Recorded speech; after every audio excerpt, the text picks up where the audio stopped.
ہاں، جو ساتھ رہتے ہیں۔ نہیں پتہ، جبھی میں نہیں چاہتا کہ تم اور تمہاری معصومیت ختم ہو، اس نے طنزیہ کہا۔ ابرش کے سر پر سے بات گزر چکی تھی۔ حنین کی نگاہ اس کے چہرے سے ہوتی بالوں پر پھسلی۔ غصہ ایک بار پھر اود آیا۔ اس کے ابرش کے بالوں کو مٹھی میں جکڑا تو وہ سسکی۔ تم نے بال کس سے پوچھ کر چھوٹے کروائے ہیں؟ وہ ثانیہ آپی کے بال دیکھے تھے، مجھے لگا آپ کو پسند ہے۔ تمہیں کسی کو دیکھ کر خود کو بدلنے کی ضرورت نہیں ہے، اور نہ ہی میں یہ چاہوں گا کہ تم ایسا کوئی قدم اٹھاؤ جس سے تم میرے عتاب کا شکار ہو۔ اس کی گرفت پر وہ کراہی۔ حنین پلیز، میرے بالوں میں درد ہو رہا ہے، اپنا حلیہ درست کرو 1 منٹ میں۔ اس نے ابرش کے لبوں پر لگی لپسٹک انگوٹھے کی مدد سے مس لی۔ ابرش کو اپنی ساری تیاری ضائع ہوتی ہوئی محسوس ہوئی۔ روتے ہوئے وہ واش روم میں چلی گئی۔ آج ہمیں شادی میں جانا ہے، سب نے کہا ہے اپنی بیوی کو لازمی لانا، وہاں ذرا سب کے ساتھ ٹھیک سے رہنا، اس نے ابرش کو ہدایت دی۔ میں کیا پہنوں گی؟ وہ پریشان سی بولی۔ وہاں ڈریس کوڈ ہے، ساڑی لیڈیز کے لیے اور آدمیوں کے لیے بلیک سوٹ۔ دیکھو تمہارے کپڑوں میں کوئی ساڑی موجود ہوگی، اس نے کہا تو ابرش نے ساڑی ڈھونڈ کر نکالی۔ سیاہ ساڑی پر سلور نگینوں کا کام اس ساڑی کو دیدہ زیب بنا رہا تھا۔ وہ اپنی عمر سے بڑی لگ رہی تھی۔ حنین تیار ہو کر آ چکا تھا مگر ابرش ابھی تک ساڑی سے الجھی ہوئی تھی۔ ابرش، ہم لیٹ ہو رہے ہیں۔ اس نے نگاہ اٹھا کر دیکھا تو نگاہ پلٹنا بھول گئی۔ سیاہ رنگ اس کی سرخ و سفید رنگت پر جچ رہا تھا۔ مجھ سے یہ نہیں بندھ رہی۔ اس نے ساڑی کو الٹا سیدھا لپیٹا ہوا تھا۔ حنین نے لب دبا کر مسکراہٹ روکی اور اس کے قریب آ کر ساڑی باندھنے کا طریقہ یوٹیوب پر لگا لیا۔ اس نے ابرش کا پلو نیچے سرکایا تو اس کی پتلی کمر اس کی نگاہوں کے سامنے گھومی۔ حنین کے دل کی دھڑکن بڑھی۔ اس نے جلدی جلدی جیسے تیسے کر کے ساڑی باندھنا شروع کر دی۔ اس کا ضبط ابرش کی گردن پر موجود تل کو دیکھتے جواب دے گیا۔ وہ اس کی گردن پر جھکا اور اپنے لبوں سے اس کی گردن پر نشان چھوڑنے لگا۔ میں شنگی مزید بڑھی تو اپنے دانت اس کی گردن پر گاڑے۔ چھوڑے مجھے، میں سب کو بتاؤں گی آپ مجھے کاٹ رہے ہیں، ڈریکولا کی طرح۔ وہ اپنا آپ اس کی گرفت سے آزاد کروانے کی کوشش کرتے ہوئے بولی۔ ابرش نے اپنے ناخن اس کے ہاتھ پر گاڑے۔ واٹ؟ وہ جیسے ہوش میں آیا، اس کی بات سن کر اس کا دماغ بھگ سے اڑا۔ میں تمہیں کاٹ نہیں رہا ہوں۔ ہاں، آپ میرا خون پینا چاہتے ہیں، مجھے پتہ چل چکا ہے، میں بھائی کو بتا دوں گی۔ خبردار تم نے کسی کو کچھ بتایا تو بہت برا پیش آؤں گا میں۔ چلو اب۔ وہ خود کو کوسنے لگا جس وقت وہ جذبات میں آ کر بہک گیا تھا۔ وہ خجل ہوتا باہر کی جانب چلا گیا۔ ابرش بھی اپنی حالت درست کرتے اس کے پیچھے بھاگی۔ آج حنین کے والدین ابنے سے آ چکے تھے۔ سب اب لاؤنج میں بیٹھے ہوئے تھے۔ مجھے ہنی مون پر جانا ہے، سب کے ساتھ، اس نے سب کے سامنے کہا تو پانی پیتے حنین کو پھندا لگا۔ ہنی مون ہوتا کیا ہے؟ ساجدہ بیگم لب دبا کر مسکرائیں۔ میری کالج کی دوستیں گئی ہیں، مجھے بھی جانا ہے سب کے ساتھ ہنی مون پر۔ وہ مزے سے سارا کے کندھے پر سر ٹکائے بولی۔ لگتا ہے بیوی نہیں بچی گود لے لی ہے، وہ جل کر بولا۔ اس کا چہرہ شرمندگی سے سرخ ہو رہا تھا۔ انکل، یہ ڈانٹ رہے ہیں، وہ منہ پھلا کر بولی۔ مت ڈانٹو اسے، اشفاق صاحب نے اسے ڈانٹا۔ ابرش، تم چپ کر رہی ہو یا نہیں؟ چلو ابھی۔ اس سے پہلے وہ مزید کوئی بات کہتی، حنین نے اسے اٹھنے کو کہا۔ اگر وہ کہہ رہی ہے تو لے چلو، مگر تم دونوں اکیلے جانا، ہم کبھی بعد میں چلے جائیں گے، ساجدہ بیگم نے کہا۔ مجھے بہت کام ہے، مجھے نہیں جانا امی، وہ جھنجھلایا۔ میری بہو کو تو جانا ہے، یعنی تمہیں بھی جانا ہے، تیاری کر لو تم ابرش۔ یاہو، ابرش نے نعرہ لگایا۔ سارا بھی اس کے جانے سے خوش تھی۔ تمہیں میں نے منع کیا تھا کسی کے سامنے کوئی فضول بات کرنے کے لیے، مگر اب تمہاری وجہ سے ہم یہاں موجود ہیں۔ وہ دونوں اس وقت مری کے ایک ہوٹل میں موجود تھے۔ حنین نے کمرے کو دیکھا جو نیو ویڈ کپل کے لیے سجایا گیا تھا۔ جگہ جگہ پھولوں کی خوشبو بسی ہوئی تھی۔ پر مجھے سب کے ساتھ آنا تھا۔ ہنی مون پر کپل جاتے ہیں، ایڈیٹ۔ آپ مجھے ایڈیٹ کہہ رہے ہیں؟ وہ منہ کھول کر بولی۔ ہاں، اب مجھے سونے دو۔ وہ سارے پھول بیڈ سے گرا کر سفر کی تھکان کی وجہ سے جلد ہی نیند کی وادیوں میں گم ہو چکا تھا۔ ابرش نے دکھی دل سے اسے دیکھا۔ باہر کھڑکی سے گرتی برف دیکھتے وہ باہر کی جانب بھاگی۔ کتنی دیر وہ برف میں کھیلتی رہی۔ جوش میں آ کر وہ تیز تیز قدم اٹھاتی دوسرے راستے کی طرف آ چکی تھی۔ شام کے سائے گہرے ہو رہے تھے، مگر وہ ماحول میں مگن ہر چیز دیکھتے خوش ہو رہی تھی۔ آج سے پہلے وہ کبھی ایسے گھومنے نہیں آئی تھی۔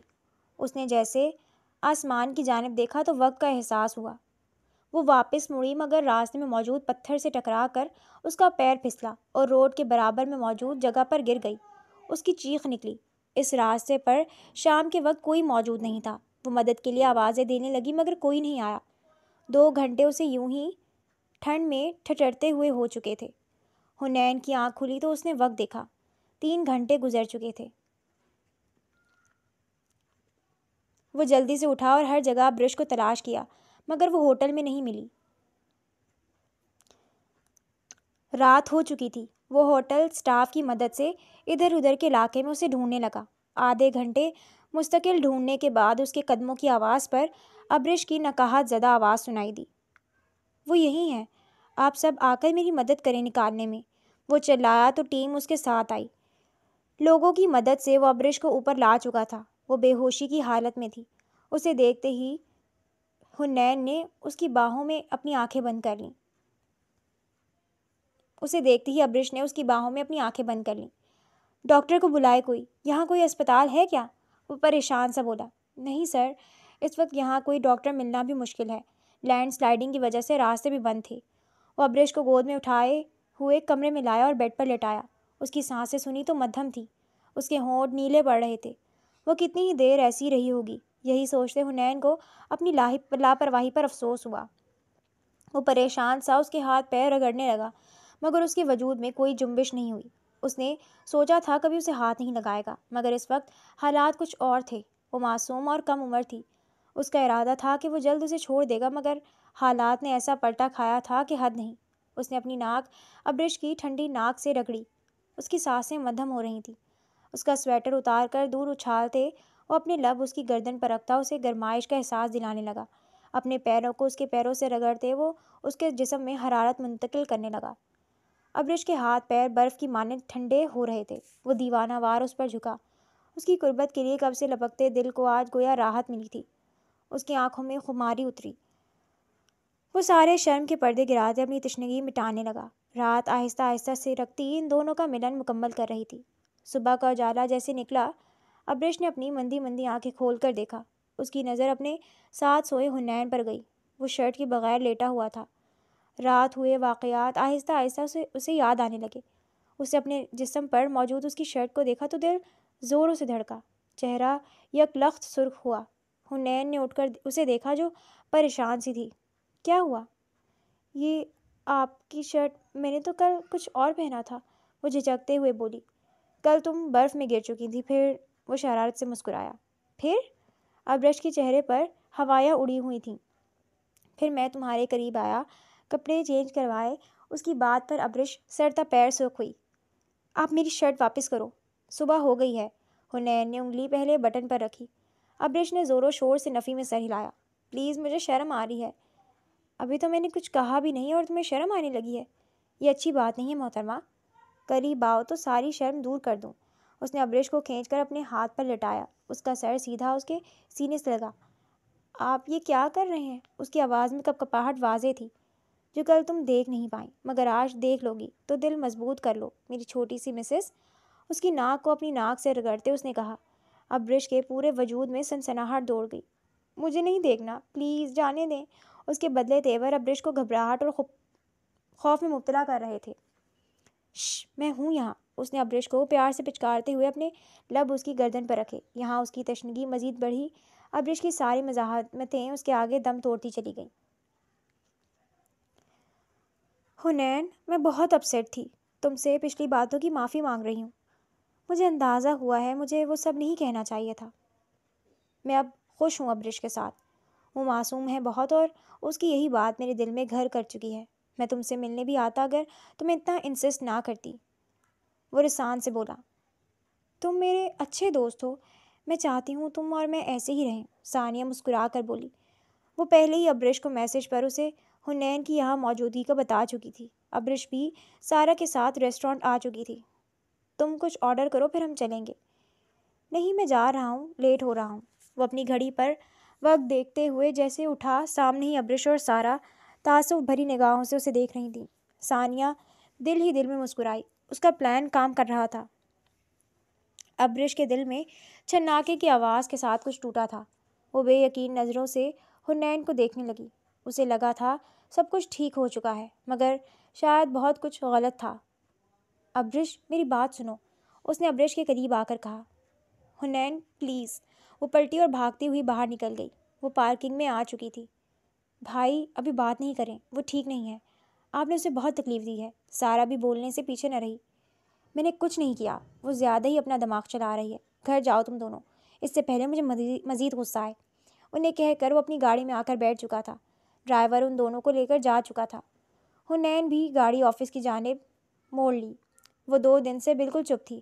جب سے اس نے حنین کو ثانیہ کے ساتھ دیکھا، اس کا دل بری طرح خراب ہو چکا تھا۔ حنین بھی آفس کے کام میں مصروف ہونے کی وجہ سے اسے وقت نہیں دے پا رہا تھا۔ وہ کمرے میں آیا تو وہ نڈھال سی ایک جگہ لیٹی ہوئی تھی۔ وہ فائل الماری سے نکال کر اس کی جانب آیا اور ہاتھ لگا کر اس کے ماتھے کو چھوا جو تپ رہا تھا۔ کیا ہو گیا ہے ابرش؟ کیا حالت بنائی ہوئی ہے تم نے؟ امی بھی اتنی بار مجھ سے تمہارا پوچھ چکی ہیں۔ آپ میری فکر مت کریں، آپ اپنے ڈنر ارینج کریں۔ وہ اٹھتے ہوئے بولی تو حنین نے سخت تیوروں سے اسے گھورتے اس کا بازو پکڑ کر واپس بیڈ پر بٹھایا۔ تمہیں ہو کیا گیا ہے؟ وہ بس ایک بات کرنے کے لیے مجھ سے ملی تھی، اب ایسا کچھ نہیں ہے۔ جب سے میں تمہارے قریب آیا ہوں میں نے اس سے ٹھیک سے بات بھی نہیں کی۔ وہ میری کالیگ اور دوست ہے، یہ سب چیزیں ختم نہیں ہو جاتی۔ وہ معافی مانگ رہی تھی بس۔ میں کب کچھ کہہ رہی ہوں؟ وہ نروٹھے پن سے بولی۔ تو پھر اپنا موڈ ٹھیک کرو۔ اس نے ابرش کے ہاتھوں کو اپنے ہاتھوں میں لیا۔ میرا موڈ ٹھیک ہے، آپ پلیز مجھے وقتی طور پر اپنے قریب مت کریں۔ میں بیوی ہوں، میرا فرض ہے، مگر میں کوئی کھلونا نہیں ہوں۔ تم میری ڈھیل کا ناجائز فائدہ اٹھا رہی ہو۔ کون سکھا رہا ہے تمہیں سب؟ اس نے ابرش کا جبڑا دبوچتے ہوئے کہا۔ چھوڑے مجھے درد ہو رہا ہے۔ وہ بمشکل بولی۔ یہ درد کچھ بھی نہیں ہے اس درد کے آگے جو تمہارے الفاظ مجھے پہنچا چکے ہیں۔ بیوی ہو تم میری، حق رکھتا ہوں تم پر، جب بھی چاہوں قریب آ سکتا ہوں، کوئی نہیں روک سکتا مجھے، حتیٰ کہ تم بھی نہیں۔ وہ دبا دبا چلایا، ابرش کا سارا وزن اس پر تھا۔ وہ ابرش کے چہرے پر جھکا، اپنا سارا غصہ اس میں منتقل کرنے لگا۔ ابرش ذہنی دباؤ اور نڈھال طبیعت کے باعث جلد ہی ہوش کھوتی اس کی باہوں میں جھول چکی تھی۔ ابرش کیا ہوا؟ حنین نے اس کا چہرہ تھپتھپایا۔ ابرش وہ گھبرا گیا، اسے موم کی گڑیا کی مانند اٹھا کر بیڈ پر لٹایا۔ شاید وہ کچھ زیادہ ہی سخت ہو چکا تھا۔ وہ فوراً سے جا کر ساجدہ بیگم کو بلا کر لایا۔ کیا ہو گیا نازک سی بچی کو؟ حنین ڈاکٹر کو کال کرو، اس کی نفس بھی مدھم چل رہی ہے۔ وہ ابرش کے ہاتھ پیر سہلانے لگی۔ حنین کی کال پر چند ہی منٹوں میں اس کی فیملی ڈاکٹر آ چکی تھی۔ ڈاکٹر میری بہو تو ٹھیک تو ہے نا؟ ساجدہ بیگم پریشانی سے بولی۔ ڈاکٹر نسیم اس کا معائنہ کر کے گہری سانس بھرتے پیچھے ہٹی تھی۔ حنین بھی وہیں کھڑا پریشان تھا۔ جی ہاں خوشخبری ہے، مگر شاید ان کے لیے خوشخبری نہیں ہے۔ یہ بہت کم عمر اور ویک ہیں، آپ لوگوں کو خیال رکھنا چاہیے تھا ان کی صحت کا۔ ڈاکٹر کے سخت الفاظ پر حنین کو ایک پل کے لیے شرمندگی نے گھیرا۔ ڈاکٹر کی آواز اتنی کم تھی کہ صرف ساجدہ بیگم اور حنین ہی سن سکتے تھے۔ ہم خیال رکھیں گے تو سب خیریت سے ہو جائے گا، ساجدہ بیگم نے کہا اور ڈاکٹر کو لے کر کمرے سے نکل گئی۔ کیا ہوا؟ سب ٹھیک ہے نا؟ ہاں بس ٹھیک ہے سب۔ پھر اچانک مجھے چکر کیسے آ گئے ہیں؟ کہیں میں مرنے والی تو نہیں؟ شٹ اپ، نہیں مرنے والی، چھوٹی سی بچی اب چھوٹے سے بچے کی اماں بننے والی ہے۔ واٹ؟ میں ماما بنوں گی؟ یعنی آپ پاپا بن جائیں گے؟ حیرت زدہ سی بولی۔ ہاں ظاہر ہے ابرش، ابھی مجھے کام ہے، تم آرام کرو، میں آ رہا ہوں۔ اس کا ارادہ اب کسی ڈاکٹر سے تفصیل سے بات کرنے کا تھا۔ ابرش کا دل بجھ سا گیا، شاید وہ اس خوشخبری سے خوش نہیں تھا۔ اس کے پاس کوئی نہیں تھا جس سے وہ یہ سکھ بانٹ سکے۔ عاقب جب سے گیا تھا بمشکل 2-3 دفعہ ہی اس سے بات کر پایا تھا۔ ابھی وہ لیٹی ہوئی تھی کہ اس کا موبائل بجا۔ اس نے جیسے ہی کال اٹھائی سامنے سے ثانیہ بولی۔ کال مت کاٹنا ابرش، مجھے ضروری بات کرنی ہے۔ جی کہیں، وہ ضبط سے بولی۔ مجھے پتہ چلا ہے تمہاری پریگنینسی کا، اور نین نے مجھ سے ڈسکس بھی کیا ہے۔ دیکھو وہ تمہارے ساتھ رہنا نہیں چاہتا، مگر کچھ وجوہات کی وجہ سے وہ تمہارے قریب آ گیا۔ ابھی وہ کہہ ہی رہی تھی کہ ابرش بول پڑی۔ ثانیہ کو حنین نے پریشانی میں آ کر اپنے مسائل بتا دیے تھے اور اب ثانیہ اس بات کا بھرپور فائدہ اٹھا رہی تھی۔ یہ ہمارا پرسنل معاملہ ہے، اگر یہ معاملہ پرسنل ہوتا تو مجھے پتہ نہیں ہوتا، وہ صرف تمہارے ساتھ وقتی تھا، ہم دونوں شادی کرنے والے ہیں، وہ تمہیں چھوڑ دے گا، پر اب تم پریگننٹ ہو، وہ یہ بچہ نہیں چاہتا، وہ اسے بھی ختم کرنے کی بات کرے گا، تم خود کھلا لے لو۔ اس کے ہاتھ سے موبائل گر چکا تھا۔ ثانیہ ہیلو ہیلو کر رہی تھی۔ ابرش کو حنین کا پریشان چہرہ یاد آیا جو ڈاکٹر سے ملنے کے بعد ہو گیا تھا۔ وہ خوش نہیں تھا خوشخبری سن کر۔ ابرش کا دماغ پھٹنے کے قریب تھا۔ موبائل بند ہو چکا تھا، آنسو اس کی آنکھوں سے رواں ہو رہے تھے۔ ابھی اس نے ماں بننے کا احساس بھی صحیح طرح محسوس نہیں کیا تھا، اور حنین یہ بات کرنے والا تھا۔ وہ اس سے الگ ہو جاتی مگر اپنی اولاد کو کبھی نہ مارتی۔ ابھی وہ رو ہی رہی تھی کہ حنین کمرے میں آیا۔ کیوں رو رہی ہو؟ کیا ہو گیا ہے؟ وہ اس کے پاس ہی بیٹھ گیا۔ اسے ابرش کو جلد از جلد ابورشن کے لیے منانا تھا۔ ابرش نے بھیگی نظریں اٹھا کر اس کی جانب دیکھا۔ آپ یہ بچہ نہیں چاہتے؟ میں نہیں چاہوں گا تو تم مان جاؤ گی؟ ہاں، میں نہیں چاہتا۔ آپ میرے ساتھ وقت گزاری کر رہے تھے۔ یہ بچہ میرا ہے۔ یہ بچہ میرا بھی ہے، اور میں نہیں چاہتا کہ ابھی ہم کوئی بیبی پلان کریں۔ تم ضد چھوڑ دو۔ ٹھیک سوچ رہی تھی میں، آپ مجھے چھوڑ دیں گے جب بھی آپ مجھ سے اولاد نہیں چاہتے، مگر اس سے پہلے آپ مجھے چھوڑیں، میں آپ سے خلا لے لوں گی اور اپنی اولاد کی شکل تک نہیں دیکھنے دوں گی۔ وہ اٹھتے ہوئے چلائی، چہرہ شدت سے سرخ ہو رہا تھا۔ خلا کی بات پر حنین کا ضبط ٹوٹا اور اس کا ہاتھ ابرش کے گال پر چھاپ چھوڑتا ہوا چلا گیا۔ وہ حیرت سے اسے دیکھنے لگی۔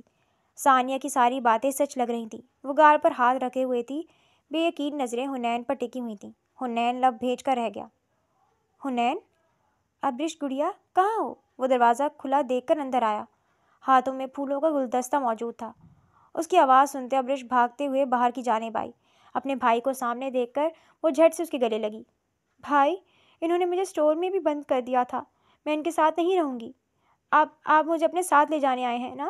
وہ امید سے عاقب کی طرف دیکھتے ہوئے بولی۔ اس کے گال پر انگلی کے چھپے ہوئے نشان دیکھ کر عاقب کو اپنے فیصلے پر ایک پل کے لیے افسوس ہوا تھا۔ تمہیں میں نے اپنی بہن کی حفاظت کے لیے سونپی تھی، مگر تم اس کا یہ حال کرو گے، مجھے اس کا اندازہ نہیں تھا۔ میں تو حیران ہوں، تم جیسا پڑھا لکھا انسان ایسا کرے گا۔ اس کی آنکھوں میں تعصب دیکھ کر حنین کے دل کو کچھ ہوا۔ میری بات سنو عاقب، جیسا تم دیکھ رہے ہو ویسا نہیں ہے۔ تم جانتے نہیں ہو اس کی بے وقوفی کی وجہ سے کیا ہو جاتا۔ مانتا ہوں مجھ سے غلطی ہو گئی، مجھے ہاتھ نہیں اٹھانا چاہیے تھا۔ اگر یہ اتنی ہی بے وقوف تھی تو اس کے ساتھ ایسا رویہ رکھنے کے تم حقدار نہیں تھے۔ مجھے سب کچھ صاف دکھ رہا ہے۔ میں واپس آ گیا ہوں تو تم بہتر ہے اسے چھوڑ دو۔ ابرش ہنوز عاقب کے ساتھ چپکی ہوئی تھی، اس کا رخ عاقب کی جانب تھا۔ میں اس کا شوہر ہوں، مت بھولو۔ نکاح ہوا ہے، مذاق نہیں جو چھوڑ دوں۔ تمہارے کہنے پر نکاح ضرور کیا تھا، مگر تمہارے کہنے سے چھوڑ نہیں سکتا۔ تم سے میں نے یہی بات کی تھی، اور اب ابرش کی حالت دیکھ کر میں اپنے فیصلے پر اٹل رہوں گا۔ تم نے اسے لاوارث ہی سمجھ لیا تھا، مگر ابھی اس کا بھائی زندہ ہے۔ میں ابرش کو نہیں چھوڑوں گا۔ وہ دبا دبا غرایا، چہرہ سرخ ہو چکا تھا۔ وہ تمہارے ساتھ نہیں رہے گی۔ چلو ابرش۔ عاقب نے ابرش کا ہاتھ پکڑ کر باہر لے جانا چاہا۔ تم کہیں نہیں جا رہی، بتا دو اپنے بھائی کو، یہ معاملہ ہم خود سارٹ آؤٹ کر لیں گے۔ اس نے ابرش کا دوسرا ہاتھ تھاما۔ ابرش نے گھبرا کر حنین کو دیکھا جو اپنا غصہ ضبط کر رہا تھا۔ ایسے معاملہ سلجھاؤ گے تم زور زبردستی سے؟ ابرش بتاؤ، کیا تم اس کے ساتھ رہنا چاہتی ہو؟ ہاں بولو، ورنہ اچھا نہیں ہوگا ابرش۔ وہ غصے سے دھاڑا تو ابرش کا دل کانپ اٹھا۔ تم میرے سامنے میری بہن کو دھمکا رہے ہو، اب بات کرنے کو کچھ بچا ہی نہیں ہے۔ ابھی یہ حال ہے میرے پیچھے تو نہ جانے تم اس سے کیسا رویہ اپناتے ہوگے۔ اس نے ابرش کو ہاتھ جھٹکے سے اس کی گرفت سے آزاد کیا اور اسے لے کر دہلیز پار کر گیا۔ ابرش اتنی بڑبڑاہٹ میں گھبراہٹ کی وجہ سے کچھ کہہ ہی نہیں پائی۔ اس نے دروازہ پار کر لیا، مگر پیچھے سے توڑ پھوڑ کی آوازیں آنے لگیں۔ وہ ساری رات ابرش کے بارے میں ہی سوچتا رہا۔ اس کی جان اہم تھی کسی بھی چیز سے۔ وہ بغیر ایک لمحہ ضائع کیے عاقب کے گھر پہنچ چکا تھا۔ ابرش کے بغیر گھر کاٹ کھانے کو دوڑ رہا تھا۔ دیکھو عاقب، بات وہ نہیں ہے جو تم سمجھ رہے ہو۔ وہ مجھ سے طلاق کی بات کر رہی تھی تو مجھے غصہ آ گیا تھا۔ وہ اب لاؤنج میں بیٹھا عاقب سے مخاطب تھا۔ غصے کے بجائے وہ تحمل سے بات کر رہا تھا تاکہ معاملہ اسے سمجھا سکے۔ واٹ؟ غصہ آ گیا تھا؟ تم تو خود اسے چھوڑنا چاہتے تھے، پھر اب کیوں طلاق کی بات پر غصہ آ گیا؟ اور غصہ آیا بھی تھا تو تمہیں قابو میں رکھنا چاہیے تھا اپنا غصہ۔ آج تک میں نے اس پر سختی نہیں کی ہے۔ میری بات سنو، اتنے مہینے میں نے اس کی ذمہ داری سنبھالی ہے تو تم مجھے یوں نہیں کہہ سکتے۔ وہ پریگننٹ ہے عاقب۔ پریگننٹ ہے؟ یہ بات تو ابرش نے بتائی ہی نہیں۔ وہ نہیں بتائے گی۔ یہ پریگنینسی اس کے لیے خطرناک ہے، مگر وہ سن ہی نہیں رہی ہے۔ وہ کم عمر ہے اور کمزور بھی، جس کی وجہ سے اس کی جان کو بھی خطرہ ہے، مگر وہ ابورشن کے لیے راضی نہیں ہو رہی ہے۔ تم اسے زبردستی مجبور نہیں کر سکتے حنین۔ وہ بچہ اس کا بھی ہے، جس کا فیصلہ لینے کا حق وہ رکھتی ہے۔ تم اسے یہ بات پیار سے بھی سمجھا سکتے تھے۔ تمہارا یہ عمل مجھے بالکل پسند نہیں آیا، پر اگر ابرش تمہیں معاف کر کے تم سے راضی ہو جاتی ہے تو مجھے کیا مسئلہ ہوگا بھلا؟ ٹھیک ہے، پھر میں ایک دفعہ اس سے بات کروں گا۔ وہ اپنی جگہ سے اٹھا اور ابرش کے کمرے میں جانے لگا۔ دھیان رہے، ابھی وہ اپنے بھائی کے گھر میں ہے تو اپنا غصہ قابو میں رکھنا۔ عاقب نے ہدایت دی تو وہ سر ہلا کر کمرے میں گیا، جہاں وہ بڑے سے بھالو کو گلے سے لگائے سو رہی تھی۔ حنین کو اس کی معصوم صورت دیکھتے ٹوٹ کر پیار آیا، مگر اس بھالو سے جلن بھی ہوئی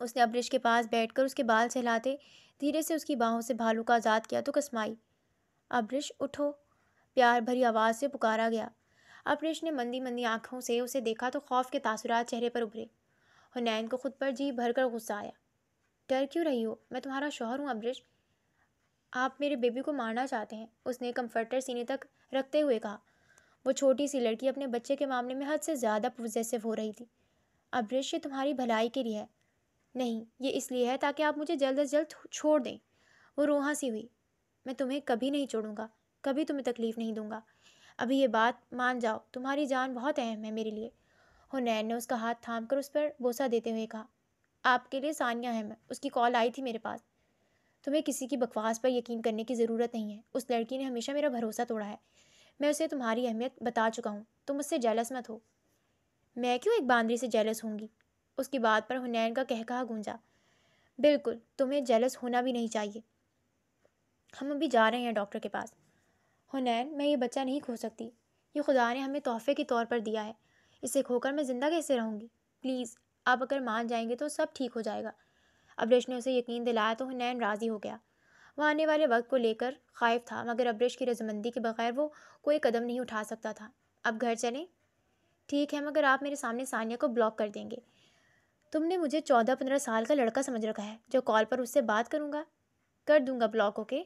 اس نے عقیدت سے اس کے ماتھے پر بوسہ دیا۔ 9 مہینے گزر چکے تھے۔ ابرش کو اندر وارڈ میں تھی جبکہ حنین باہر ہی ٹہل رہا تھا۔ یہ وقت سب کے لیے مشکل تھا کیونکہ ابرش کی جان کو خطرہ تھا۔ اس نے اس عرصے میں ابرش کو پھولوں کی مانند رکھا تھا، مگر اب جیسے سب کچھ اس کے بس سے باہر تھا۔ انتظار کے بعد ڈاکٹر باہر آئیں۔ میری بیوی کیسی ہے؟ اسے بچے سے زیادہ ابرش کی پرواہ تھی۔ مبارک ہو، بیٹی ہوئی ہے، اور آپ کی مسز بھی بالکل ٹھیک ہے۔ یہ سنتے ہی ساجدہ بیگم نے سب کو مٹھائی کھلانا شروع کی، جبکہ وہ کسی کی بھی مبارکباد وصول کیے بغیر ہی ابرش کے پاس گیا جو نڈھال سے بستر پر لیٹی ہوئی تھی۔ اس نے اپنی بیٹی کو بھی نہیں دیکھا، بس ابرش کے پاس بیٹھ کر اس کا ہاتھوں میں لیے رو دیا۔ یہ زندگی میں پہلی بار تھا جو وہ کسی کے سامنے رو رہا تھا۔ میں بہت ڈر گیا تھا، کہیں میں تمہیں کھو نہ دوں۔ اب ہم کوئی بچہ نہیں کریں گے۔ ٹھیک ہے، ٹھیک ہے، آپ روئیں تو نہیں، کوئی